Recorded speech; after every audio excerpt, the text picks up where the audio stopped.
Aninda dari program studi psikologi kelas D dengan NIM 210207144. Sebelum kita bahas teori kepribadian menurut Shuttle ini, mari kita bahas terlebih dahulu biografi singkat.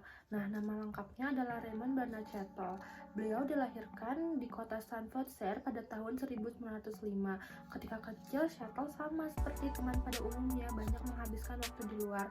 Akan tetapi pada ketika umur 9 tahun, Inggris mengalami Perang Dunia ke-1, di mana sebuah rumah di samping rumah Shuttle ini dijadikan sebuah rumah sakit, dan ia melihat orang yang penuh luka di medan perang.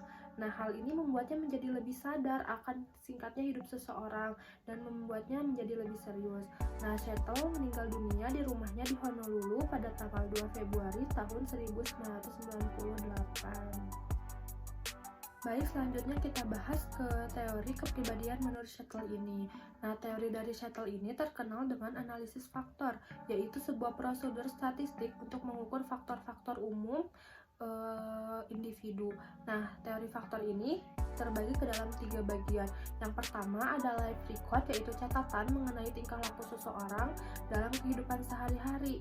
Nah, ini juga bisa disebut sebagai data L. Yang kedua ada self-rating questionnaire, yaitu teknik di mana subjek yang diamati menilai perilaku dan karakternya sendiri dengan mengisi lembar kuesioner yang diberikan oleh peneliti.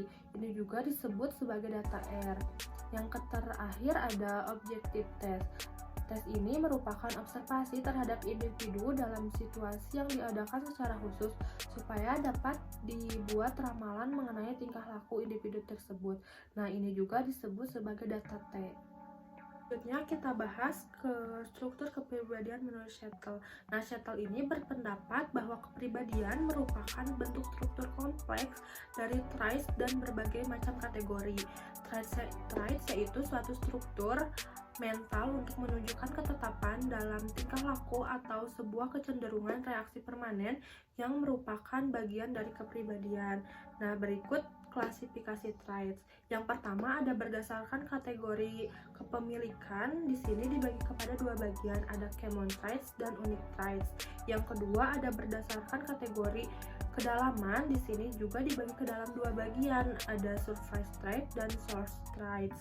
Yang terakhir ada berdasarkan kategori modalitas ekspresi. Di sini dibagi ke dalam 3 bagian. Yang pertama ada ability traits, ada temperament traits, dan dinamika traits. Nah, selanjutnya kita lanjut ke dinamika kepribadian. Yang pertama itu ada ego. Ego itu yaitu dorongan atau motivasi dasar bawaan yang dimiliki seseorang untuk mencapai tujuannya. Nah, Shuttle ini mengemukakan ego ini kepada 10 bagian. Yang pertama ada rasa lapar, ada seks, sociability, kecenderungan memberi proteksi, rasa aman, rasa ingin tahu, agresif, dan rasa memiliki, penonjolan diri, dan seknaristik. Yang kedua ada sentimen, yaitu organisasi struktur attitude. Sentimen ini merupakan sumber motivasi yang penting karena kecenderungannya mengorganisasi diri di sekitar institusi sosial yang menonjol. Contohnya seperti karir dan agama. Yang terakhir ada attitude, yaitu konsep tingkah laku yang spesifik sebagai respon terhadap suatu situasi tertentu. Selanjutnya kita masuk ke perkembangan kepribadian. Nah, yang pertama ini ada infansi dari umur 0 sampai dengan 6 tahun. Pada tahap ini anak sangat dipengaruhi oleh orang tuanya. Yang kedua ada childhood, masuk di umur 6 sampai 14 tahun. Disebut juga periode konsultasi dikarenakan pada masa ini sedikit banyak masalah psikologis yang dialami. Yang ketiga ada adolescensi. Di sini umur 14 sampai 23 tahun. Tahap ini dikenal bermasalah.